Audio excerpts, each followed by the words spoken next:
Hey folks, it is officially the 18th December 2015, so it's out. I'm not going to talk about it this video, obviously, but you all know what I'm talking about. I think I will have a video just kind of up later on at some point, hopefully with Bane or somebody else, because I'd like to shoot thoughts off of him, but I wouldn't necessarily be making another video about the movie, obviously, if I didn't feel like there's something interesting to say, and I think there is, because I'm looking at the general consensus on the internet right now. I've been kind of going over it the last couple of hours since it's come out, and there is a disturbing trend amongst people who are perhaps too excited to go see the film, but I'm going to leave it at that. Not going to get too excited about it, considering it's not going to change much. But I would like to discuss it with Bane maybe at a later time, or somebody else. If I can get a hold of anybody. Good Lord knows I can't get a hold of anyone nowadays. But I decided that, I'm going to bite the bullet, and I'm just going to make the Darth Revan Sith Lord Rambling. Now, as is the usual formula for all my Sith Lord ramblings, I am not someone who is a professional YouTuber. Okay, I'm not contractually obligated to go out and research every little thing. My Sith Lord ramblings are not necessarily meant to detail, in detail, the life and history and powers and essence of Darth Revan or the Revan character. The Sith Lord ramblings are actually my sort of just thoughts. I kind of try to give a brief history on the character, my thoughts on them, why I don't like him for this, why I do like him for that, kind of the fan base around him, so on and so forth. So, if you're coming to this video to get like an in-depth kind of review or explanation of who Revan is, his backstory, there are people out there on YouTube who I'm sure have already done it. I am not that person. I am just going to give my kind of interpretation on the character, some of the issues, which is known I have with the character, why I think he works, why I think he doesn't work, so on and so forth. So that's kind of what a rambling is. It's not meant to be in detail or in depth. I'm going off what I know. If I say something that isn't true or wrong or factually somewhat incorrect, you are free to correct me in the comments, but don't attack me for it, because again, I only know what I know. Don't hate me because I don't know something, or I got something wrong, or I misinterpreted something from the game, or whatever, because you know what, I fully accept I'm probably going to be wrong on a couple things. It's just bound to happen. I don't, I'm not like I don't have like a photographic memory and hear what people say and just remember verbatim what they said, or what was said, or what I read. So again, if I yeah, that's right. If I say something wrong or recollect something wrong, feel free to correct me in the comments. Just, be amiable about it. So, that being said, Darth Revan, Sith Lord Ramblings. Oh boy, I have a lot to say about Revan, and I don't want to make this video too long, but it's me. It's going to be longer than I want it to be. So, general first impressions on Revan. When I first played Knights of the Old Republic 1, it was after I already played 2. So Revan was kind of a mythical character to me. I was kind of like, oh man, I wonder what this Revan character actually did. I knew I was playing the second game, so I figured it had to be, he or she had to be a very important character in the first game. I didn't know you were actually Revan himself until a little later on. But I was like, oh man, this Revan character really fucks some shit up. Malik, I don't know who that is. A reference like maybe once or twice. Malik really gets nothing after the game. No one gives a shit about Malik. I'll get to him eventually. And so I kind of hyped up Revan in my head a little bit before I played the first game. I ended up renting the first game at some point on... Did I rent it? Yeah, I rented it for the original Xbox, which was actually my friend's, so I didn't have access to it all the time, but that's not important. The point is I didn't know who Revan was, right? I didn't know you were playing Revan when I first played the game, and I'm just being totally honest here. I'm not trying to say that I'm some sort of genius or, very intuitive. But the minute they started talking about Revan, and then I realized I was playing this character who didn't have a name, and there was always this mythical shit around Revan, even in the first game, and Revan was supposedly dead, I was kind of like, oh, okay, I'm Revan, right? And then it got to the reveal, and unlike a lot of people, I was like, oh, okay, whatever. I kind of saw that one coming. I'm not saying I'm a genius. I'm not saying that I'm like somehow better than everyone who didn't see it coming. I'm just saying that for me, it was a little more obvious. Maybe, I don't know, maybe playing the second game kind of maybe gave it away a little too much. I don't know. Point is, I wasn't that surprised. And unlike a lot of people, whenever I play a good or bad game, a game where you decide, hey, I'm going to be an asshole, I'm going to be a good guy, I always play the first time as evil, and then I do good guy. Don't ask me why. I just like villains more than heroes, which seems to be the norm in America, but maybe it's the norm in other places of the world. I don't know. Not saying I want them to win in a real life situation, but that's besides the point. And you know what? By the end of the game, after I went through everything, and I saw the evil ending, and then I saw the good ending, so I figured out, I went online and I looked it up, and I was like, okay, good ending is the official ending it's supposed to be. Knights of the Republic 2, they're still being shady about, like, if you were male or female, but the light side ending was the light side ending, it was the canon ending. So I didn't have a problem with that. And you know what? I thought Revan, for the most part, considering you were Revan and all that good stuff, I was kind of like, okay, Revan is what Revan is, whatever.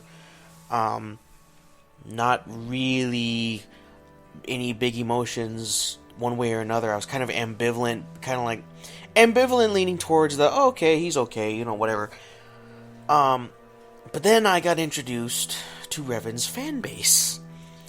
And you know what? Sometimes the fan base of something can ruin the thing that you all are fans of, because holy mother of God.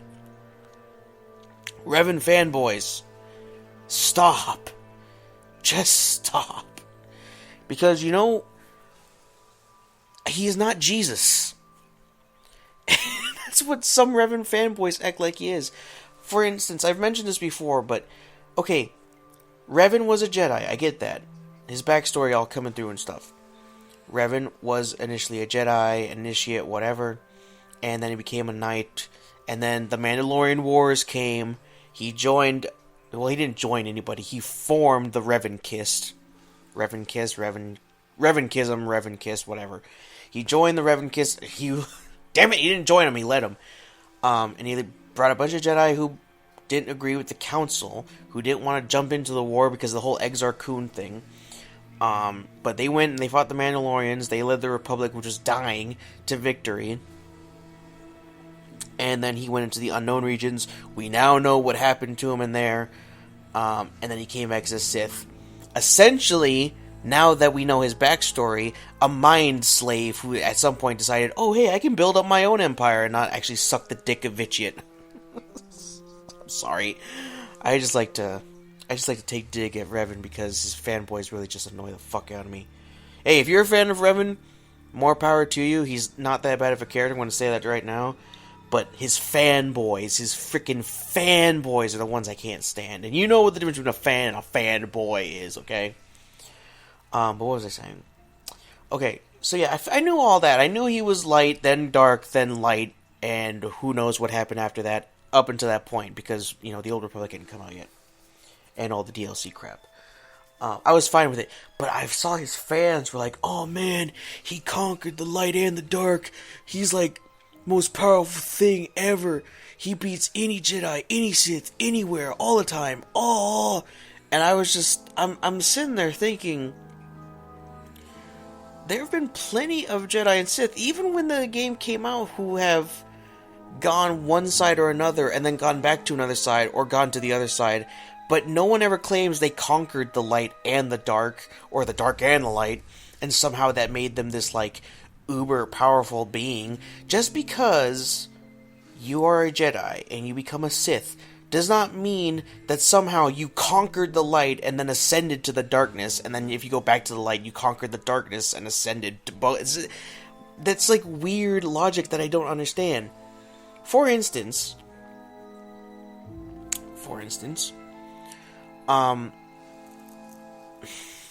I completely just forgot the name of the character I was going for. Okay, Ulic Qel-Droma or Exar Kun, either one. They're Jedi. They're pretty damn powerful Jedi, and then they join the Sith. Okay, they become masters of the dark side, but because they were pretty damn powerful Jedi in the light, wouldn't that Revan logic apply to them, that they somehow conquered the light and now they're masters of both the light and the darkness? No, that doesn't make any sense. They're masters of the dark side, and yeah, what they learned as Jedi helped them proceed as being good Force users, applicators, whatever you want to call them. That makes them powerful, makes them strong. It lets them build off of techniques and shit they learned under the Jedi, but it doesn't mean that they're somehow these masters of an entire side of the Force just because they were on that side and decided to go and join the other side. That doesn't make any sense. It'd be like saying, hey, there was an American spy and then he joined the Russians. He somehow mastered the American spy system because he joined the Russian side. What? Maybe he was a shitty spy and he wanted to make more money with the Russians. I don't know. Point is, it doesn't make any sense. At least in my mind. And I think what they're going for, the fanboys, is that, oh, he was a Jedi, then he was a Sith, then he's a Jedi again. Somehow that means he conquered both the light and the dark side. And it isn't helped by the fact that BioWare, when you meet up Revan in the Old Republic as the Imperials on the Foundry or whatever, that he goes, he says something stupid like, I mastered both the light and the dark. He says something essentially like that, and it's kind of like, wow, BioWare is buying into their own hype. But it just doesn't make any sense to me. And you know what? I get that Revan is a very powerful Force user, that he is a well of Force energy. He's like a freaking conduit of the Force. Kreia, his original and supposedly most influential master, says that looking at Revan is like looking into the heart of the Force. That to me doesn't mean that he literally is the Force incarnate. It just means that he is a person who was born with this great gift, that he has such a strong and powerful connection to the Force. Okay, done. I get what you mean. And then the Exile is like looking at the death of the Force. Just adding that in there. I'm going to say this right now because some people might not know it. The Exile, I like the Exile more than I like Revan. Just putting that out there. But, continuing on, Revan, his fanboys make him out to be as if he is literally like the chosen one, as if Anakin Skywalker just doesn't count because Revan is just so badass. And you know what? I know where that stems from.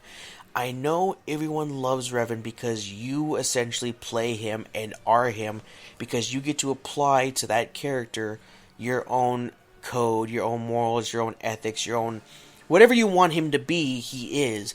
But the problem then comes when BioWare came out with the Old Republic, because you know what? Then Revan had to form his own identity, and he didn't have one until then, because he was your identity.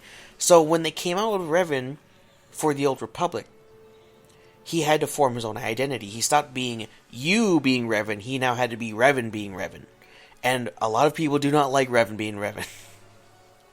Some do, some don't. Because he has this really stock voice. I mean, I'm just going off technical things right here. He has this really stock voice. He is not even a main real boss. He's kind of like the last boss. He's the last boss of a flashpoint, okay, of a raid or whatever you want to call it. And he's not even that hard to beat. He really does not matter all that much in the grand scheme of the story. Yeah, he stopped the Sith Emperor from decimating the Republic and taking over the entire galaxy at the last minute. But then he just sits in a tube until the Republic releases him, and then he goes immediately to the act of wanting to commit genocide again. So, yeah, that didn't work out too well. At least in my mind. And what happens after that? Well, he dies. Essentially. He says he dies. He says he's like on the very edge of death. He's ready to become one with the Force, but then a part of him doesn't want to die. So somehow we have dead Revan being a holy light side Revan, and then we have living Revan being the dark side part of him who's like, no, you know what, I'm going to live for a while and do some fucked up shit while I'm still alive. So we have two Revans. He's the same person, but his soul's split in half. Essentially. Oh my god. You know. Oh, that's still so It's still so very stupid, no matter how much time passes between the freaking Shadow of Revan and this. It's such a stupid way of bringing Revan back. God! If they had brought Revan back straight, I might have accepted it more. That he just, in his mind, came up with this idea that, you know what, you just gotta be somewhat of a Sith, somewhat evil to get the job done. To me, that would have made a bit more sense. But, frankly, two Revans being born of the same soul, just split in half down the center of good and bad, it doesn't work for me. So, what really is the story of Revan? The story of Revan is this. Revan, supposedly born on some backwater planet, it's contested whether or not he actually was, because the memories debate basically says that the Jedi put memories in Revan, and Revan says that he's like from this outer rim world, and then he came and he became a soldier of the Republic, and those are just the memories the Jedi Order gave him. But I contend that he actually was from the outer rim. I don't know if he was actually from what's the name of that planet of the game, like Dorelia or something like that. I don't know if he actually came from Dorelia or whatever the planet's called. I didn't look it up before I started this. But Kreia, when you talk to her in Knights of the Republic 2, you ask her about Revan, and eventually she goes, well, Mandalorians were attacking the Outer Rim. Essentially, I mean, I'm paraphrasing immensely here. But the Mandalorians were decimating the Outer Rim. They were butchering entire planets because, they're honorable people. And Revan felt the call of home, to go home and defend the Outer Rim. So that leads me to believe that he at least came from somewhere in the Outer Rim. They found him in the Outer Rim. Jedi took him in. And it is a he, so we can't say it's a she. Revan's a he. Just putting that out there. And, he was raised up in the Jedi Order. I'm going to assume he was just a regular old Jedi, except he was probably, top of his class, kind of Exar Kun-ish, in the sense of, he has this great potential. He's trained by really good masters. Kreia being his prime, and I think his first master. And then him having several other masters throughout, his life. Vandar, Rook. But, Rook and Jar, they come later. I think when Kreia was referencing them that... Well, no, I mean, I guess they could have trained him before the war, too. And then they just trained him again when he didn't know he was Revan yet. So, whatever. He had lots of masters of the Jedi, which... again, leads me to believe that the old order, the old Jedi Order, throughout their centuries of them existing, had kind of different rules. Way different rules, like way 25,000 years ago, and then like 7,000 years ago. And then the rules have been modified in the, movie era, episodes 1, 2, and 3. Because how can someone have multiple masters when they haven't even become a knight necessarily yet? So, see, that doesn't make a lot of sense if you look at it from the point of view of, hey, you're given a master if you reach the age of 14, and then that's your master. I mean, of course, you have to call all the other masters master, and they can give you guidance, but they're not really your masters. Kreia makes out to seem as if he had multiple masters that he had to listen to. Maybe she was just saying he got knowledge and wisdom from them and tutelage. It's interpretive, really. I interpret it as her saying, no, he had masters in intervals.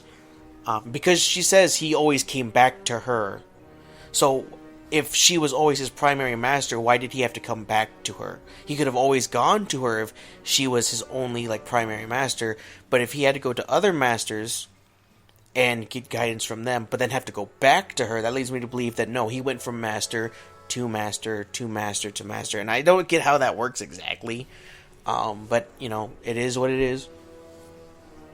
So, he's trained in the Jedi. He's, destined for, great things. He's powerful. He's like the next Keldroma or the next Sunrider or the next even Exar Kun, like I said, he's destined for greatness in the eyes of the Jedi before even all this shit happens. But then the Mandalorian Wars come around. Mandalorians, prodded by the Sith Emperor Vitiate, because God knows Vitiate does everything. He's the fucking Satan of Star Wars. Prods the Mandalorians into rounding up all the clans after they were all beaten and whatever during the Great Sith War into Exar Kun. The guy who found Mandalore's mask, whatever, he's a Tong, the actual Mandalorian race, prods them into going on a new crusade against the entire galaxy, and the main goal of it is to prod the Jedi and the Republic into open battle and open warfare, and it's all a big plot by the Sith Emperor to weaken not only the Mandalorians, but also the Republic and the Jedi, because if whoever won the battle was going to be in a state that would be easy to conquer, even given more time taking place. 300 or something years passed between the second Knights of the Republic and the Old Republic, so, even in that amount of time, it's assumed that enough time passes to where the victor of the Mandalorian Wars would still be kind of reeling. Although it doesn't make too much sense to me in hindsight, considering how fast armies replenish in the Star Wars galaxy, but logic. Maybe the Emperor was planning to invade sooner, and then something diverted his attention, as always happens with Vitiate. So the Mandalorians go on killing, butchering, slaughtering, enslaving whole planets in the Outer Rim because they're honorable people. I'm sorry. I keep doing that. I don't hate the Mandalorians, I just hate what the fanboys try to claim them to be. Okay? Love the Mandalorians. If you love the Mandalorians and you recognize that they are a bunch of assholes, fine. More power to you. I can fully understand that. But don't love the Mandalorians and try to tell me that they're great, moral people and that they deserve pity. Because you know what? I'm not going to give it to them. So, they want to call the Jedi and the Republic into warfare. The Mandalorians eventually, I believe, attack Terrace, I think. This whole commercial trade thing, they disrupt the Republic's trade, and the Republic gets all kind of freaked out about it, and then the Mandalorians pull them into fighting. The Republic ends up fighting them first, and they call the Jedi for aid, but because of the Great Sith War, and the war with Exar Kun, and their kind of paranoia in that department, they're not so willing to get right headfirst into another war, considering when they were fighting Exar Kun, they didn't expect the pogrom to be so successful, where Exar Kun convinced all those Jedi acolytes and trainees who joined him under the influence of, Sith ghosts or whatever the heck was in that stupid holocron, to go and kill their masters.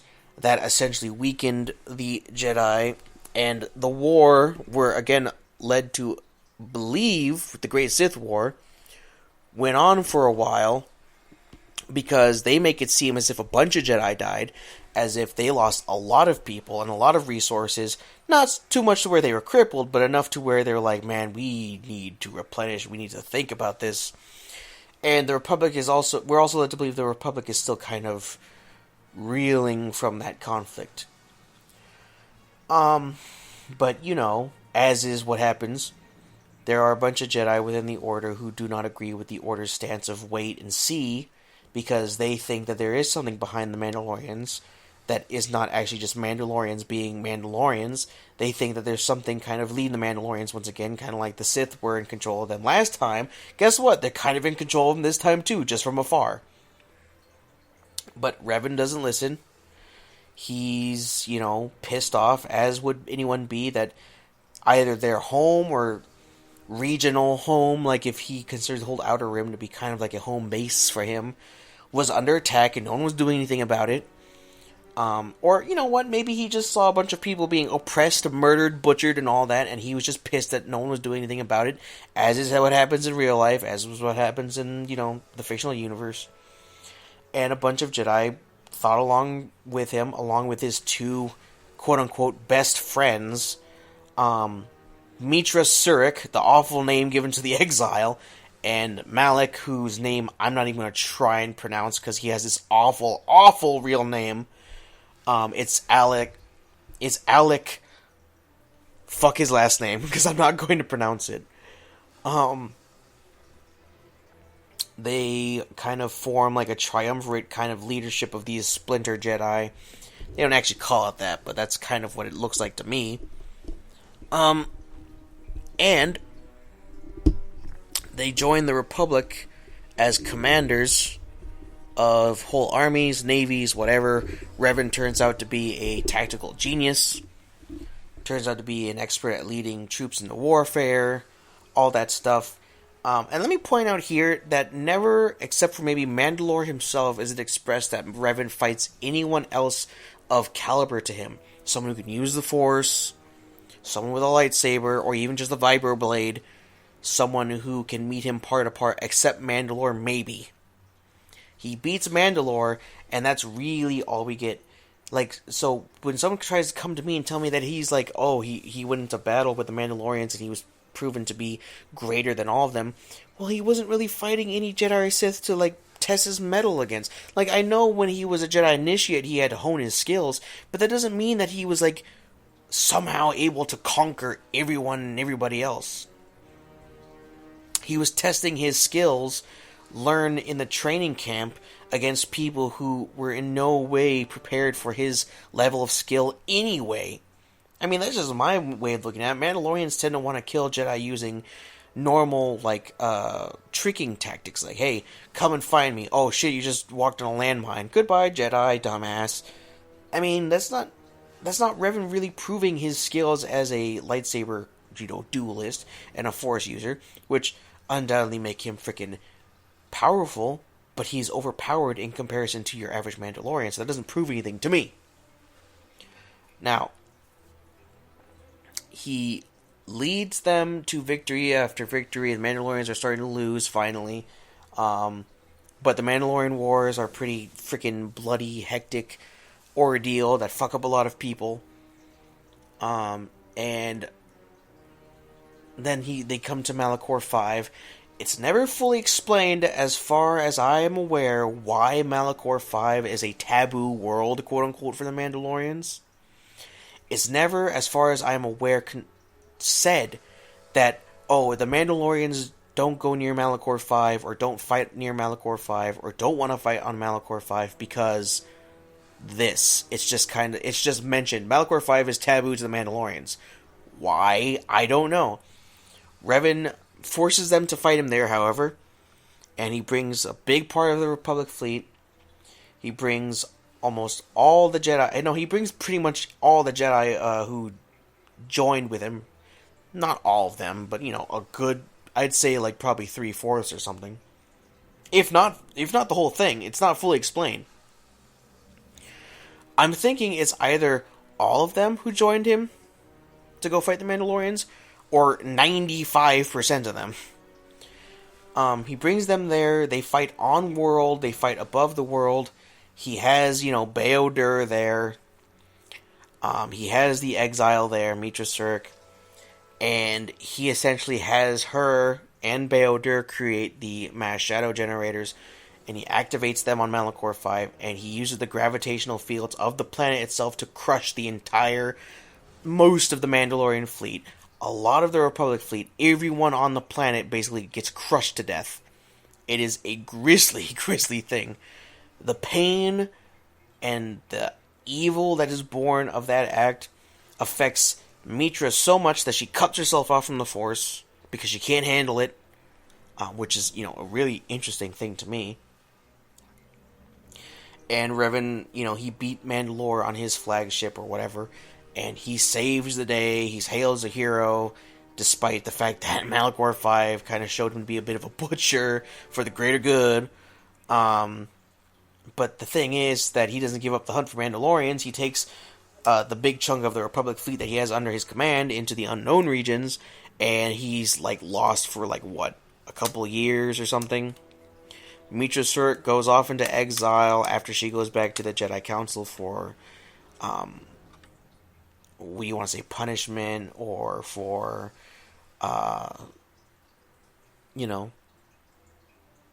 what's the word? For some sort of redemption, something like that. She goes there because she essentially wants to be punished for what happened. And they just exile her. She goes into exile and apparently cuts herself off from almost all galactic affairs. Malak goes with Revan. Revan's chasing after Mandalorians to the unknown regions. We find out later that Revan already had inklings as to the Sith Emperor being out there in the unknown regions, so he goes looking for him. Eventually, him and Malak happen upon Dromund Kaas. They go to confront the Emperor. The Emperor beats the shit out of them, apparently, and then fucking takes them over mentally. He just breaks their wills and just takes them over mentally. And this is where Revan stops being really a character who defines himself by his own actions, because now the Sith Emperor is the one who goes, oh, I know about this thing called the Star Forge. I don't know where it is. Revan Malak, you go back into the galaxy, the known galaxy, and you find it for me, and then you build up your own massive navy and army, and then we will invade the galaxy together. Me as the Emperor, you as nothing but a Sith Lord. And Revan and Malak go, oh, okay. And they go back to the galaxy, the main galaxy, known galaxy. They find the star maps. They find the Star Forge. They take with them what Republic forces they had. And because Cartho Nassi says that when Revan disappeared, blah, blah, blah, he came back and attacked, and he had the forces he took with them, except they were different. They were changed. They were all about Revan. And I'm guessing that what he was trying to infer is that what the game's inferring, that the Star Forge kind of changed them too. But either way, he brings his forces with him to the Star Forge. He gets the Star Forge up and running. He starts producing this massive, numberless navy. He could produce endless amounts of ships, endless amounts of droids, endless amount of armor, gear, whatever, as long as he actually controls the damn thing, because the Star Forge is essentially alive. It has so much dark side and darkness around it that it essentially has a mind of its own.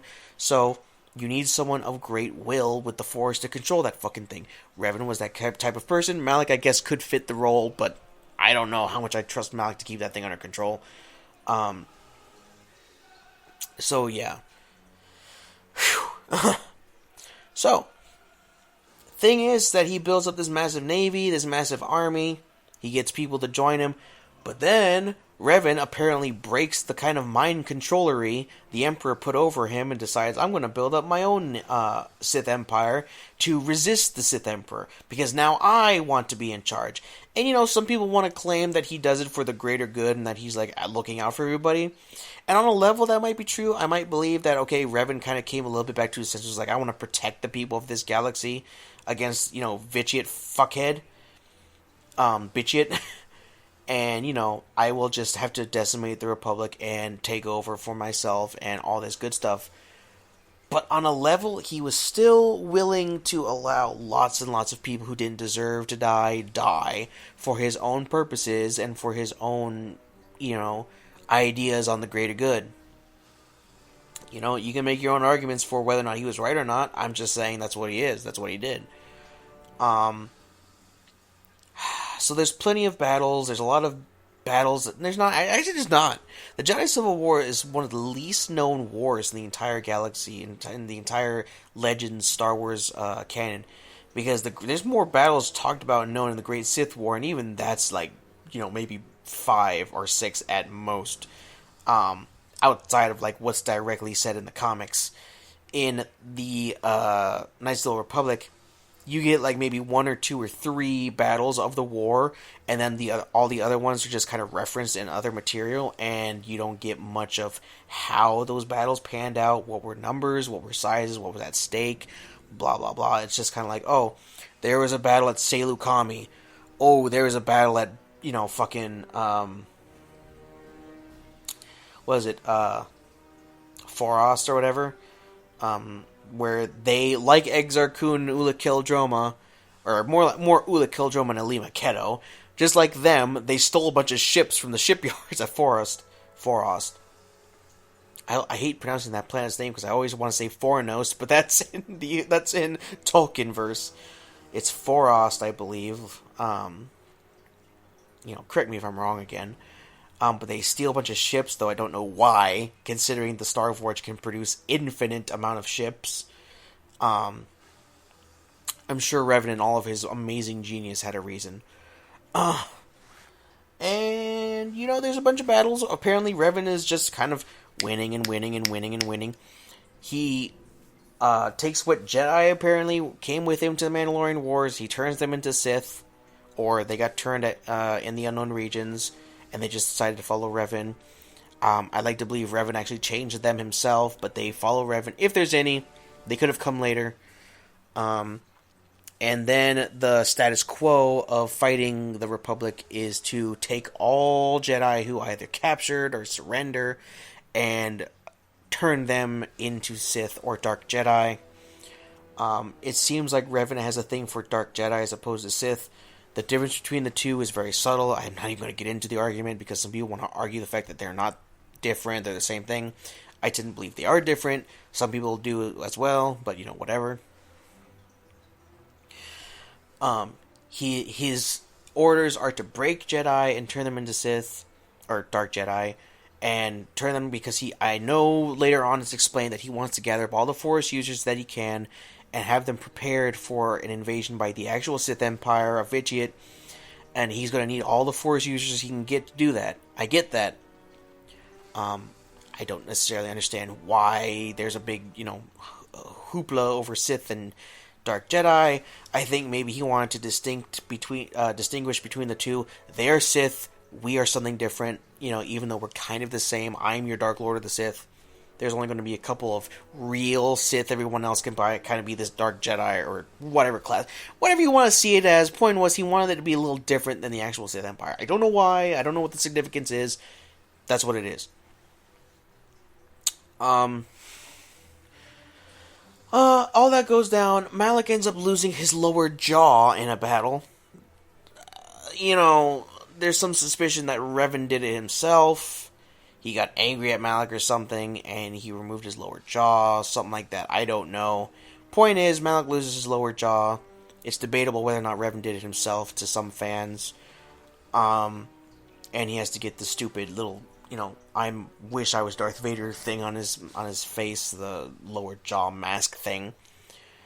And at some point, Revan finally gets drawn out. Actually, okay. His empire starts to not necessarily lose the war, but kind of start to face problems when Bastila Shan shows up, and she has the battle meditation, and she helps the Republic to fight back by inspiring people through the Force, and making the Sith kind of suck through the Force, and they start winning battles finally and holding the Sith back, although frankly it is explained that it was more of a, hey, we're holding them back now at least, kind of deal, and not a, hey, we're winning now. Interesting fact for anyone who doesn't know this already, Bastila Shan was originally supposed to be Vima Sunrider, the daughter of Nomi Sunrider, the one who was the lover of Ula Keldroma, who eventually cut him off from the Force, who helped capture Exar Kun's spear on Yavin 4. I'm kind of glad they didn't go with the Sunriders, and it was actually over legal problems with using the Sunrider name. Only reason I say that is because I just don't want to see a Sunrider end up being secondary to Revan, because the Sunriders kind of are just interesting and badass, somewhat smaller characters, and they don't need to be tacked on to Revan to kind of have any sort of fan base or fandom around them. Just my opinion. Bastila Shan's a fine character on her own. Let the Shans be secondary to Revan because they are secondary characters. She shows up. Revan eventually gets drawn to, I believe it's... Oh, why can I never distinguish? It's either Surin Peel or Selukami. I always get those two planets mixed up. I don't know why. I don't know why I take Selukami and Surin Peel and go, which one was it? It's one of those. He gets caught in a trap over the planet in a naval engagement. The battle's going okay, but then the Jedi land on his flagship. They corner him, they want to capture him, or kill him, but more capture. Bastila's there. They're getting ready to fight. I think they might fight a little bit. Malak turns on Revan there because he's a pussy. And he shoots on his ship. Revan apparently gets a brain injury. And Bastila takes him to the Jedi. They try to, or they erase. They try to, because it's still there, his memory. or they block it, and they just turn him into a nothing nobody and send him back to the Republic as a regular officer or soldier. Yeah, soldier. Then KOTOR 1 happens. You all know what happens. He meets up with everybody, including Bastila. He has his romance with Bastila. He starts to get his memories back. They go after the Star Forge. They get the star maps. They go after Malak on the Star Forge. Bastila gets caught. She gets turned to the Sith for like 5 minutes. And then she becomes a Jedi again because Revan says, I love you. And happily ever after, Star Forge gets destroyed. Malak gets killed by Revan. Kind of has his one moment of what if I wasn't such an asshole. The Sith Empire loses because, well, the Dark Lords are dead. They're obviously going to go into infighting. That gives the Republic the advantage. That's usually how the Republic wins against the Sith or an enemy force. Kill their leadership, watch them descend into Civil War, and then go after the leftovers. Always wins. They don't always do that, but you know what I mean. Of course, this video is going on longer than I wanted it to. So, after KOTOR, we get to KOTOR 2, but, you know, they just say, oh, Revan at some point left and no one's seen him. The Revan book lets us see a little bit of the life of Revan after the war. It's not necessarily the most pleasant, because the Jedi actually kind of get a little intolerant towards him and his relationship with Bastila, so much to the point where the Jedi, and I understand their reasoning, I'm not complaining about it. There are some people who would complain about it and get all, Jedi are bad people. I'm not complaining about it. I completely understand the reasons why. They tell Bastila and Revan, okay, we'll let you be together in your relationship, your romance, but we absolutely refuse to allow you to influence any other Jedi into thinking that this is a good thing. So, you can be in your romance, but the minute you start to tell other Jedi initiates and Jedi that this is the way of doing things, being in a romance, they're going to kick them out. So, they agree not to push it. They agree to abstain from talking about their romance amongst other Jedi. Works for me. I mean, just for me personally, I'm just saying.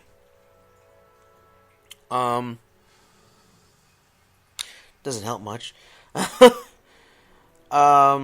Well, most Jedi kind of... A lot of the Jedi frown on them anyways. They don't like it. They don't like that they kind of get special treatment and that they flaunt this blatant disrespect of the code at that point of no romance and no attachments in front of their faces. Even the initiates. So, I mean, it doesn't necessarily work out for them. Revan is going around trying to figure out, his old memories. He's starting to get them back slowly. His son is on the way. I don't believe he actually ever really meets his son, whoever his son is, because he gets Bastila Preggers. Of course he does. Woo, love, and all that fucking garbage. And so he goes out into the unknown regions, taking T3 with him and leaving HK at the Foundry, telling Canderous to go fuck himself and bring the Mandalorians back together, although that's a bad call, considering the Mandalorians just end up working for the Sith again anyways. And the other people of his crew, Karth, keep the Republic strong, Bastila, keep the Republic strong, Mission, who the fuck cares, Zalbar, who the fuck cares, Juhani, who the fuck cares, Jolie Bindo, who the fuck cares. I'm going to assume that those two end up dying at some point, maybe because of Nihilus. Maybe they end up going to Qatar and they get eaten by Nihilus, which makes sense to me, but, come up with your own theories for what happened to those characters. Go off in the unknown regions, rediscover the Sith Empire and the Sith Emperor, try to fight the Sith Emperor, get caught, get tortured by that random Sith who no one even remembers who the fuck she is anymore. Get into this philosophical, intellectual debate with, what's his name? It was right there, and then I forgot about it. Oh, God. The Old Republic. What's his name? Oh, not the first, but the Emperor's Wrath. What's his name? Oh god, now I have to look it up because that just is gonna annoy the fuck out of me that I can't remember his name. Sorry about this. You know, I hate when I do that because I know you guys are like get a little annoyed that I don't remember the name of a character who's obviously, like, you know, kind of like, oh, it's that character that he's trying to think of, but I just can't pull it out of my head. And Scourge, Jesus Christ, yes, sorry, Scourge. Get into a philosophical, intellectual debate with Scourge. Turn Scourge to your side because Scourge is all angsty and wants more and all this shit. And then Revan takes Scourge, meet up with the Exile who came after all the KOTOR 2 stuff. I'm not even going to talk about all that. Meet up with her and T3. T3 ends up being fucking obliterated. And go after the Sith Emperor. Mitra / the Exile and Revan fight with him, including Scourge. And T3 ends up getting fucking eviscerated by the Emperor, I believe. Scourge turns on Revan and Mitra at the last second. Because, oh hey, he had this fucked up vision, according to the Old Republic, that eventually some Jedi would come around and hand him a crown and essentially make him like the Emperor or something. And, oh hey, it wasn't Revan or the Exile, therefore kill the Exile in the most bitch way possible. Fuck that character and fuck that book for doing that. I'm sorry, but Jesus Christ, that just... Oh, man. To take a character who can beat people like Nihilus, Traya, and Scion and have her killed by such a fucking shoo-in of a character as Scourge just really pisses me off in a manner I can't even really get into at the moment. Whatever, she dies. Scourge, that gives the Emperor enough time to subdue Revan. And then they capture Revan. The Emperor makes Scourge his wrath. He's immortal. But hey, immortality kind of sucks. Whatever. Age-old complaints. And then Revan ends up being in a tank.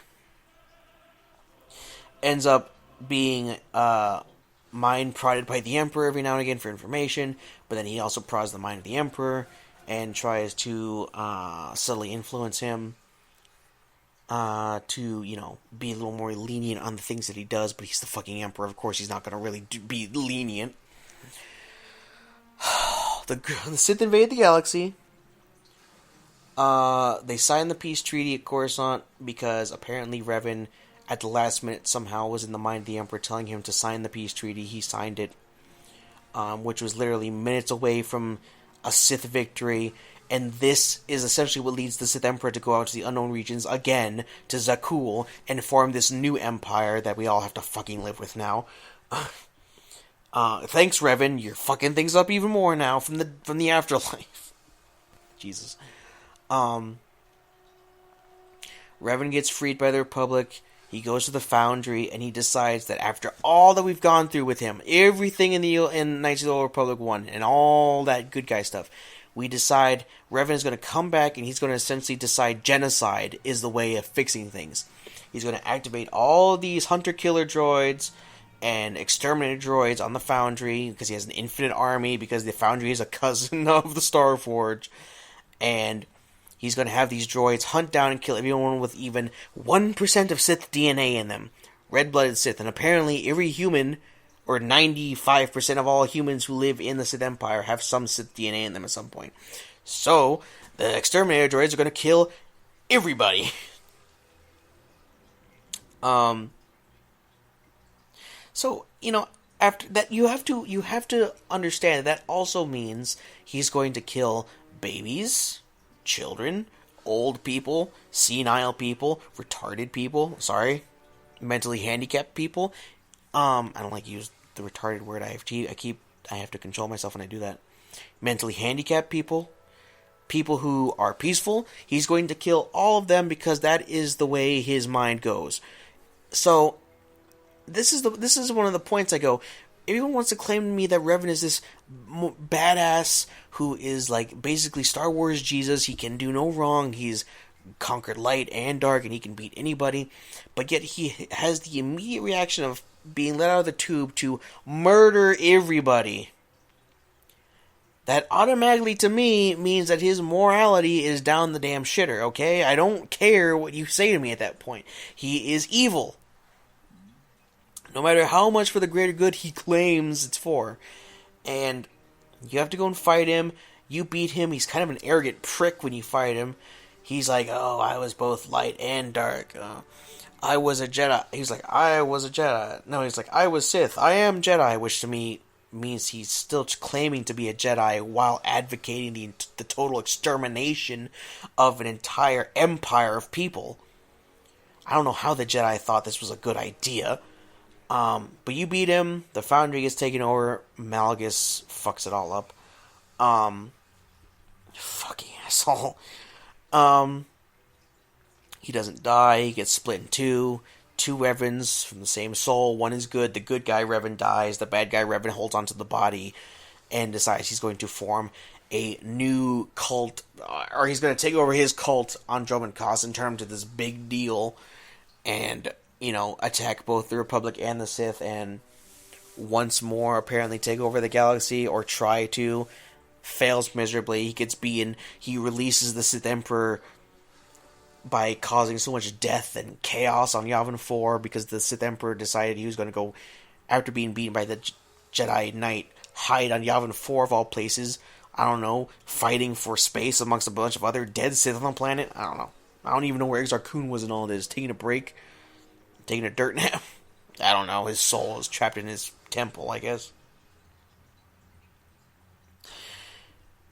So, you beat him on Yavin 4 as whoever stock character you are from the Old Republic, along with all the other characters, including his own damn descendants who don't give a shit about him because he's an asshole.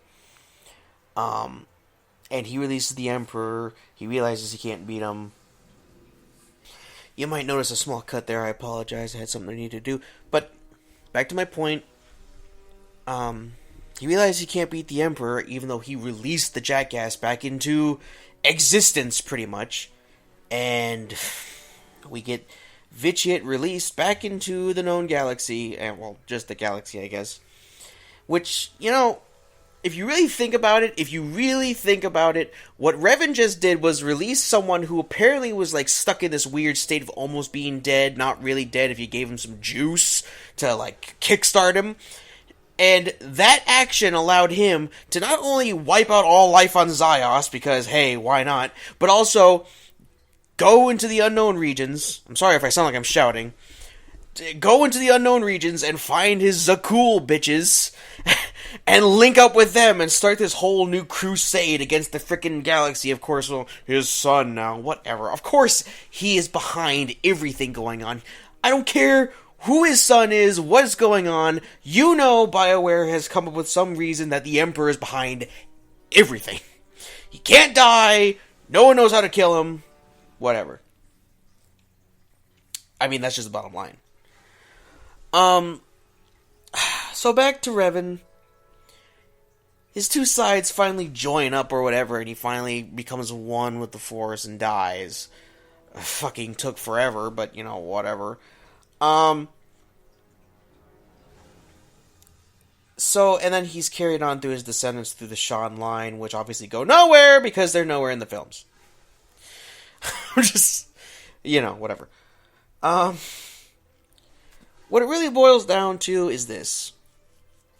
Revan is a powerful Force user, I do not deny that. He is also a very skilled lightsaber combatant. He's good at a few forms, I believe. I don't know. We don't know exactly what his forms are. But he's obviously a well of power of the Force. I'm not denying any of that. I'm not denying that this is a guy who was part of the light side, went to the dark side, came back to the light. That does not make him any better, you know, just power-wise or ability-wise than any other Sith who's gone to the light or any other Jedi who's fallen to the dark side and then maybe gone back to the original side or stayed that side. They did not conquer anything by joining the other side. They just happened to have the point of view from both sides and they decided to choose one over the other. At the end of the day, Revan himself, when you fight him on the Foundry, says that I was Sith, I am Jedi. He's associating himself with the Jedi, with the light side.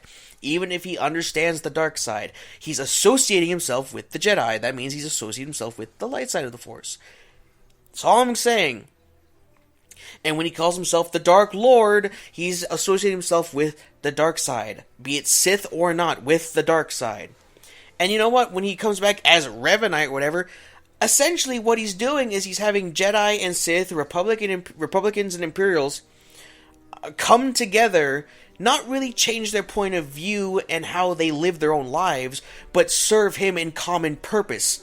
They all aren't becoming gray. They're just saying that they will side with Revan, even though some of them use the dark side, even though some of them use the light side, even though some of them were part of the Republic, even though some of them were part of the Empire.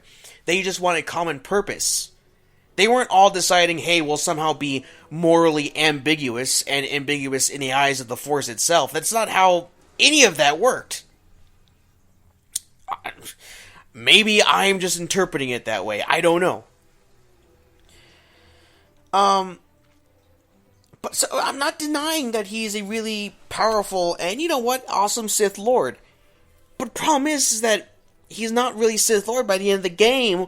And by the game, I mean his life. By the end of everything, he's a Jedi. He is more of a Jedi than a Sith. He has been Sith, but he's more of a Jedi.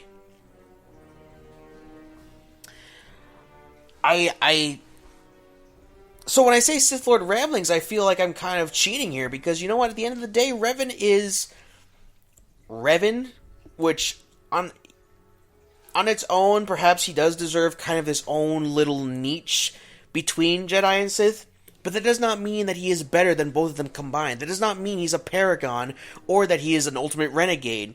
He is a guy with moral ambiguity, but he, at the end of the day, at least chooses a side. He chooses to be good almost all the time. He makes bad choices, and in those instances, he can be in the dark side. Point is that he wants to associate himself with the good, even if he wants to do evil things to get to the good. Point is, at least he's choosing a side, unlike a lot of other supposed people who think the gray side is this somehow weird place in between where you don't have to choose either side and you just kind of sit in this moral high ground of not giving a shit. I mean, that's some people. I know other people have an interpretation of the gray side of the Force. You know what? More power to you. That's fine. That's just my explanation for certain things I've come across whilst being in the midst of the Revan fandom and the fanboys and yada yada yada. So, if I had, if I had like that bullshit Sith rating, I keep calling it bullshit and yet it's kind of becoming like an actual standard, but if I had some sort of weird bullshit kind of classification for Sith in terms of how good of a character, how good of development and whatnot Revan was on a scale of 1 to 5, 5 being the best, 1 being the worst, I'd give him honestly a 3.5. Now, I say that because, frankly, Revan, the character, has little development. All of it comes from you and your interpretation of how the character developed during KOTOR. Therefore, the Revan that we get in the Old Republic and the Revan that we get in the book is the Revan generated by the mind of his creator with no say whatsoever by us who actually played the game. Therefore, his character has hardly been developed. All we know is that he was a Jedi who went against the Jedi Council's wishes, fought in this war, became turned to the dark side by going after the Mandalorians and then the Sith Emperor in the unknown regions. And then, throughout the course of the game, he goes light again. So we know, based on that all of his development is in the light side options of KOTOR, but that's still not a lot of development, because, you could make a valid argument that, halfway through the game he was evil, and then halfway through the game he was light. You'd still end up with full light side points. Whoa. The development is really bad.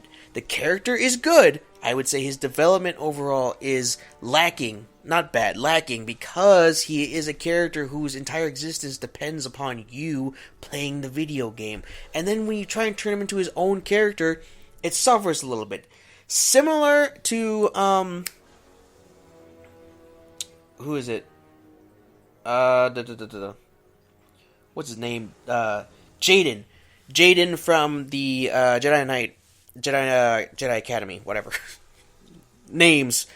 Jaden, except Jaden still had his own backstory, his own personality. You were just helping him through the nuances, and you weren't choosing all of his options per se, except like what planet he was going to. He was still his own character. That's how he could translate to a book rather easily, where Revan, I'm sure, was a harder character to try and translate while trying to make people happy, along with the exile, which, that just...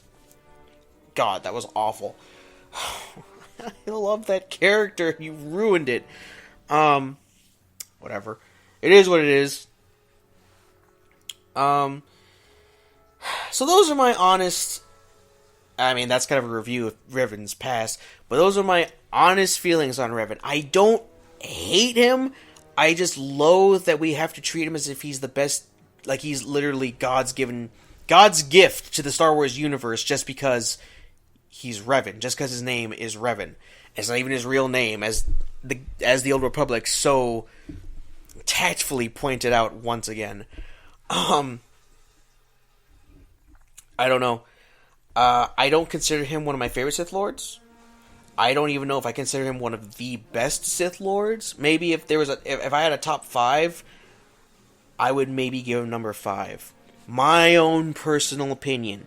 If I had a top 10, he would for sure be in the top 10.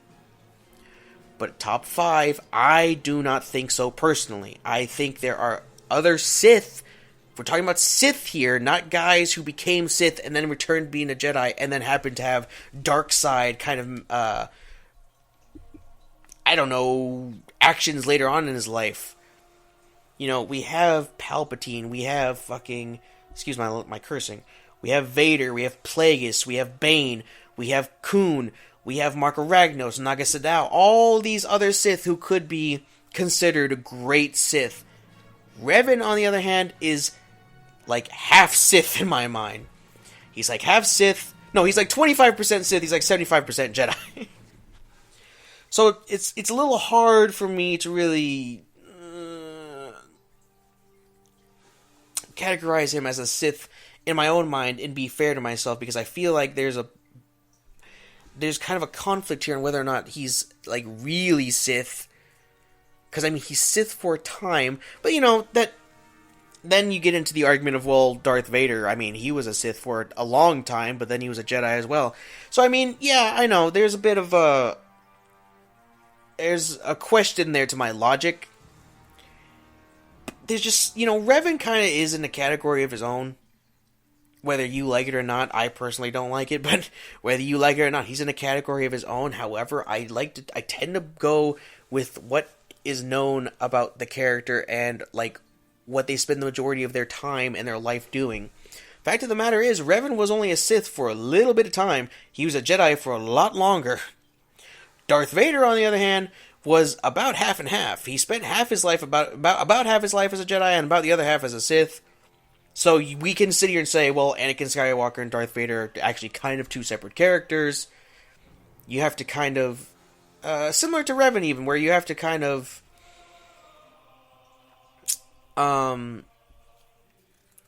you have to accept and you have to come to terms with the two halves of the character, the light side and the dark side. Each character kind of has it, and you have to go off of which aspect they kind of choose for themselves. With characters like Vader and Anakin, or Revan and Revan, it's a bit more difficult because you could almost argue there's two different characters within the same being, and you have to kind of go off the blah blah blah. It's philosophical. Point is, Darth Revan, the Sith, I think was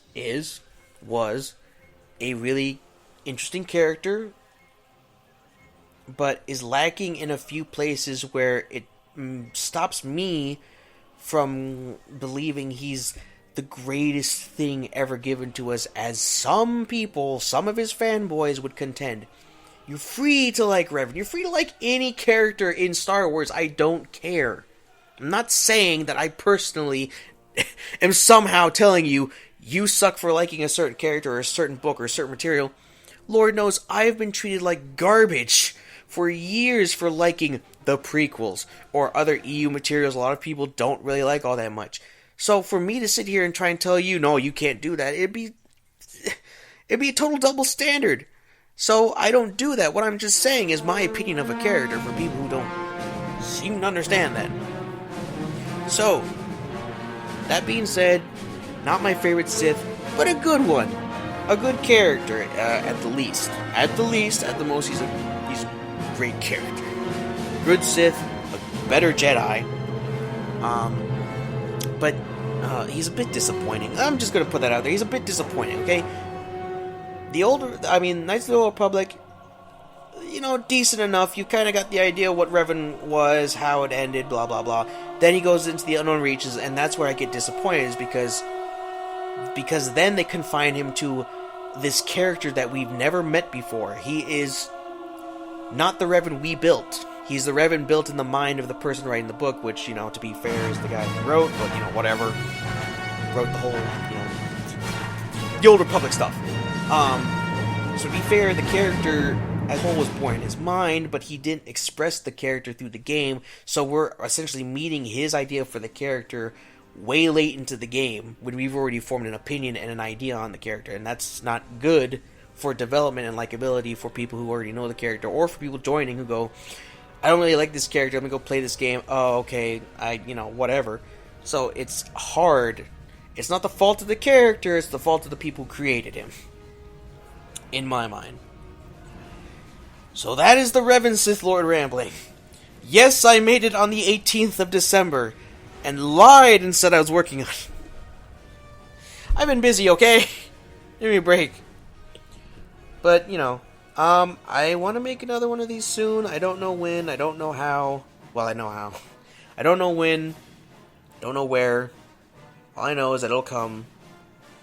I got a couple other videos I want to do, or recordings I want to do. A little bit about the movie. And then, you know what? Well, I'm probably going to do maybe one more. One more about the movie. And then I'm going to move on in my life. Because you know what? Then we got another one to wait for another 1 to 2 years. And you know what? I need to just go back to Legends and just be content with what I have. But the fact is, the feedback coming from the film right now is having me a little elated. It's not what I want, but it's close. It's close enough. But, besides the point. That's Darth Revan, my rambling, my thoughts, my opinions, my interpretation. Tell me what you think of Revan. Tell me what Sith you'd like me to do next. I know of a couple, but go ahead and put them in the comments anyway. Tell me how much of an asshole I am. Tell me how great Revan is and how I'm a douchebag. Tell me I'm not a real Star Wars fan. Whatever you want to do, go ahead and do it. And I will ramble on to you guys later. Peace.